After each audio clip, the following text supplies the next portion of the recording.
মহিলারা ইতিহাস গড়েছিল, যেভাবে মহিলাদের ভয়, ঠিক আজকে এই বারুইপুর প্রতিবাদ মিছিল থেকে দেখলাম যে মহিলারা মোবাইলের টর্চ জ্বালিয়ে প্রতিবাদ করছে। তাহলে আজকে কি বারুইপুর ইতিহাস গড়লো আইসে? ইতিহাস গড়ার বিষয় নয়, বিষয়টা হচ্ছে গোটা রাজ্য জুড়ে গত 13 বছর ধরে মমতা বন্দ্যোপাধ্যায় সহ তৃণমূল কংগ্রেসের শাসনকালে আমরা কামদুনির ঘটনা দেখেছি, আমরা মধ্যমগ্রামের ঘটনা দেখেছি, আমরা পার্কস্ট্রিটে সুচের জর্দানের উপর অত্যাচারের ঘটনা দেখেছি, আমরা কাকদ্বীপে একজন মহিলাকে জ্যান্ত জ্বালিয়ে দেওয়ার ঘটনা দেখেছি। তো আমরা দেখতে পেয়ে এসেছি যে গত এক যুগে বেশি সময় ধরে এই রাজ্যটা নারীদের নিরাপত্তার প্রশ্নে একটা অত্যন্ত খারাপ জায়গায় পৌঁছে গিয়েছে। সেখান থেকে দাঁড়িয়ে আমার রাজ্যের মা বোনেরা আজকে তারা নিজেদেরকে সুরক্ষিত মনে করছেন না, ফলে তারা তো রাস্তায় নামবেন প্রতিবাদ। সেই প্রতিবাদই আজকে হয়েছে। আমরা ইন্ডিয়ান সেকুলার ফ্রন্ট এই লড়াইতে মা বোনদের পাশে রয়েছি এবং সেই কারণে আমরা তাদের এই লড়াইয়ের প্রতি সংহতি জানিয়ে আজকে আমাদের এই কর্মসূচি আমরা গ্রহণ করেছি। বাংলার মানুষ বিচার চাইছে মমতা বন্দ্যোপাধ্যায়ের কাছে, কিন্তু আমরা দেখছি মমতা বন্দ্যোপাধ্যায় রাস্তায় নেমে তিনি বলছেন বিচার চাই, বিচার চাই।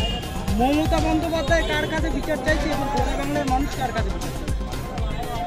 মমতা বন্দ্যোপাধ্যায় কার কাছে বিচার চাইছেন সেটা মমতা বন্দ্যোপাধ্যায় ভালো বলতে পারবেন।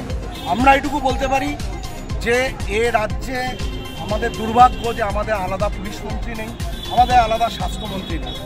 এখন আমাদের মাননীয় মুখ্যমন্ত্রী, তার বয়স হয়েছে, বোঝাই যাচ্ছে তিনি একা হাতে এত দায়িত্ব হয়তো সামলাতে পারছেন না। তাই আমরা আজকে মিছিল থেকে যে স্লোগানটা তুলেছিলাম, এটা গোটা বাংলার স্লোগান যে স্বাস্থ্যমন্ত্রী পুলিশ মন্ত্রী পদত্যাগ চাই। আমরা বলছি না যে সরকার ফেলে দিতে হবে, কিন্তু এটা খুব স্বাভাবিক বিষয়। একজন মানুষ একা হাতে সব দায়িত্ব সামলাতে পারেন না, কোথাও পারে না। সেখানে দাঁড়িয়ে উনি নিজেকে এখন সুপার উম্যান ভাবতে পারেন, কিন্তু আদতেটা হচ্ছে না। এবং আসলে আমাদের রাজ্যের স্বাস্থ্য ব্যবস্থা, আমাদের রাজ্যের প্রশাসনিক ব্যবস্থা, পুলিশি ব্যবস্থা, এগুলো সব ভেঙে পড়ছে। ক্রিমিনালদের মুক্তাঞ্চল তৈরি হয়ে যাচ্ছে এই গোটা রাজ্য। তাই আমরা বলছি স্বাস্থ্যমন্ত্রী পুলিশ মন্ত্রী পদত্যাগ চাই।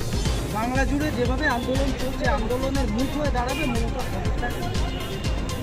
আন্দোলনের মুখ হওয়ার বিষয় নয়, বিষয়টা হচ্ছে যদি কেউ তার কাজ করতে না পারেন, কেউ যদি পারফরমেন্স ঠিক না দিতে পারেন, তাহলে তাকে সরতে হবে। এটা নিয়ম, কোথাও বিনা পারফরমেন্সে কাজ করা যায় না। ফলে উনি পারফরমেন্স যদি দেখাতে না পারেন, তাহলে ওনাকে পদত্যাগ করতে হবে। উনি যে জায়গায় পারফরমেন্স করতে পারছেন না সেই জায়গা থেকে। স্বাস্থ্য দপ্তর স্বাস্থ্যমন্ত্রী হিসেবে উনি ব্যর্থ, পুলিশ দপ্তর পুলিশ মন্ত্রী হিসেবে উনি ব্যর্থ। তাই আমরা পুলিশ মন্ত্রী এবং স্বাস্থ্যমন্ত্রী পদত্যাগ চাইছি। আন্দোলন কি চলবে? একদমই চলবে, যতক্ষণ পর্যন্ত না এই দাবি মারা হচ্ছে, যতক্ষণ পর্যন্ত আরজি করের নির্যাতিতার বিচার হচ্ছে, ততক্ষণ অব্দি আন্দোলন চলবে। অনির্বাণ তলাপাড়া চাই, সেই দাবিতে আমাদের আজকের মিছিল। আমরা এই অন্ধকার আর চাই না, এই অন্ধকারকে আমরা দূরে সরিয়ে রেখে আমরা নতুন দিনে নতুন ভোর আনতে চাই। সুতরাং এই অপদার্থ স্বাস্থ্যমন্ত্রীর পদত্যাগ আমরা চাই। আমার খুন হলো কেন স্বাস্থ্যমন্ত্রী জবাব দাও, আমার খুন হলো কেন স্বাস্থ্যমন্ত্রী জবাব দাও, আমার বোনের নিরাপত্তা ছিল কেন পুলিশ মন্ত্রী জবাব দাও।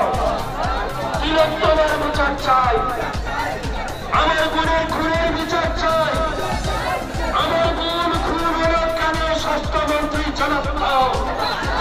হাসপাতালে উপযুক্ত নিরাপত্তা ছিল কেন পুলিশ মন্ত্রী জবাব দাও। এই জবাব তোমায় দিতে হবে, এই জবাব তোমায় দিতে হবে।